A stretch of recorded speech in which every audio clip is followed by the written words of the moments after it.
جئنا إلى الدنيا كي ندعو إلى الله لننشر الخير في الكون الذي حارى سیرت اولیاء چینل کے محترم ناظرین السلام علیکم ناظرین، آج ہم آپ کو اس ویڈیو میں بتائیں گے پیر پیرا میر میرا حضرت شیخ عبدالقادر جیلانی رحمۃ اللہ علیہ کا بہت ہی ایمان افروز واقعہ اور ان کی کچھ کرامت کے بارے میں ذکر کریں گے۔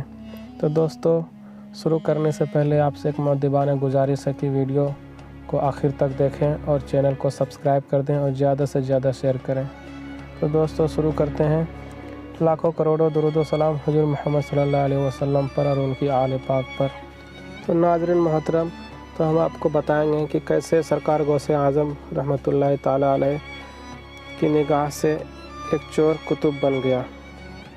سیدنا غوث اعظم رحمۃ اللہ تعالیٰ علیہ مدینہ منورہ سے حاضری دے کر ننگے پاؤں بغداد شریف کی طرف آ رہے تھے کہ راستے میں ایک چور کھڑا کسی مسافر کا انتظار کر رہا تھا کہ اس کو لوٹ لے۔ آپ رحمۃ اللہ تعالیٰ علیہ نے جب اس کے قریب پہنچے تو پوچھا، تم کون ہو؟ اس چور نے جواب دیا کہ میں ایک دیہاتی ہوں، مگر آپ رحمۃ اللہ تعالیٰ علیہ نے کشف کے ذریعے اس کی معصیت اور بد کرداری کو لکھا ہوا دیکھ لیا، اور اس چور کے دل میں خیال آیا کہ شاید یہ غوث اعظم رحمۃ اللہ تعالیٰ علیہ ہیں۔ آپ رحمۃ اللہ تعالیٰ علیہ کو اس کے دل میں پیدا ہونے والے خیال کا علم ہو گیا، تو آپ رحمۃ اللہ تعالیٰ علیہ نے فرمایا، میں عبدالقادر ہوں۔ تو وہ چور سنتے ہی فوراً آپ رحمۃ اللہ تعالیٰ علیہ کے مبارک قدموں پر گر پڑا اور اس کی زبان پر یا سیدی عبدالقادر شیئن للہ جاری ہو گیا۔ آپ کو اس کی حالت پر رحم ہوا اور اس کی اصلاح کے لیے بارگاہ الہی میں متوجہ ہوئے۔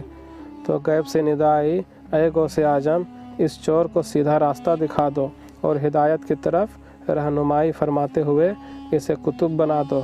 چنانچہ آپ کی نگاہ فیض رساں سے وہ قطبیت کے درجے پر فائز ہو گیا۔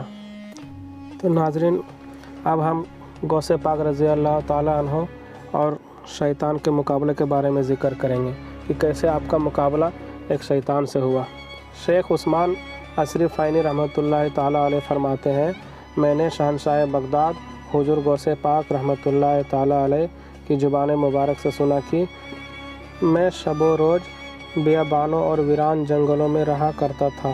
میرے پاس شیاطین مسلح ہو کر ہیبت ناک شکلوں میں کتار در کتار آتے اور مجھ سے مقابلہ کرتے، مجھ پر آگ پھینکتے، مگر میں اپنے دل میں بہت زیادہ ہمت اور طاقت محسوس کرتا، اور غیب سے کوئی مجھے پکار کر کہتا، اے عبدالقادر، اٹھو، ان کی طرف بڑھو، مقابلے میں ہم تمہیں ثابت قدم رکھیں گے اور تمہاری مدد کریں گے۔ پھر جب میں ان کی طرف بڑھتا تو وہ دائیں بائیں یا جدھر سے آتے اسی طرف بھاگ جاتے۔ ان میں سے میرے پاس صرف ایک ہی شخص آتا اور ڈراتا، مجھے کہتا کہ یہاں سے چلے جاؤ، تو میں اسے ایک تماچا مارتا تو وہ بھاگتا نظر آتا، پھر میں لا حول ولا قوت الا باللہ العلی العظیم پڑھتا تو وہ جل کر خاک ہو جاتا۔ تو ناظرین محترم، اب ہم چلتے ہیں آپ رحمۃ اللہ تعالیٰ علیہ کے اگلی کرامات کی طرف کہ 40 سال تک عشاء کے وجہ سے نماز فجر آپ نے کیسے ادا کی۔ شیخ ابو عبداللہ محمد بن ابو الفتح حروی رحمۃ اللہ علیہ فرماتے ہیں کہ میں حضرت شیخ محی الدین سیدنا عبدالقادر جیلانی قطب ربانی رحمۃ اللہ تعالیٰ علیہ کی 40 سال تک خدمت کی۔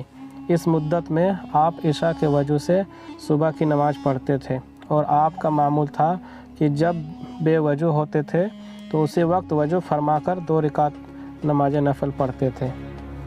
آپ رحمۃ اللہ تعالیٰ علیہ نے 15 سال تک رات بھر میں ایک قرآن پاک ختم کرتے رہے، 15 سال تک، اور ہر روز 1000 رکعت نفل ادا فرماتے تھے۔ ناظرین، اسی طرح ایک دفعہ کا واقعہ ہے کہ شیخ ابو زکریا یحییٰ بن ابی نصر صحراوی رحمۃ اللہ تعالیٰ علیہ کے والد فرماتے ہیں کہ میں نے ایک دفعہ عمل کے ذریعے جنات کو بلایا تو انہوں نے کچھ زیادہ دیر کر دی۔ پھر وہ میرے پاس آئے اور کہنے لگے کہ جب شیخ سید عبدالقادر جیلانی قطب ربانی خود سرہ نورانی بیان فرما رہے ہو تو اس وقت ہمیں بلانے کی کوشش نہ کیا کرو۔ میں نے کہا وہ کیوں؟ انہوں نے کہا کہ ہم حضور غوث اعظم رحمۃ اللہ تعالیٰ علیہ کی مجلس میں حاضر ہوتے ہیں۔ میں نے کہا تم بھی ان کی مجلس میں حاضر ہوتے ہو؟ انہوں نے کہا ہاں، ہم مردوں میں کثیر تعداد میں ہوتے ہیں، ہمارے بہت سے گروہ ہیں جنہوں نے اسلام قبول کیا ہے اور ان سب نے حضور غوث پاک رحمۃ اللہ تعالیٰ علیہ کے ہاتھ میں توبہ بھی کی ہے۔ تو ناظرین سنا آپ نے، یہ تھی حضرت شیخ عبد القادر جیلانی رحمۃ اللہ علیہ کی کچھ واقعات کے بارے میں۔ تو پھر ملتے ہیں اگلے ویڈیو میں۔ السلام علیکم۔ لننشر الخير في الكون الذي حار ونرسل العطر من روض الهدى الزاهي ويشرق السلم أنوارا وأنوارا الله الله الله أكبر الله الله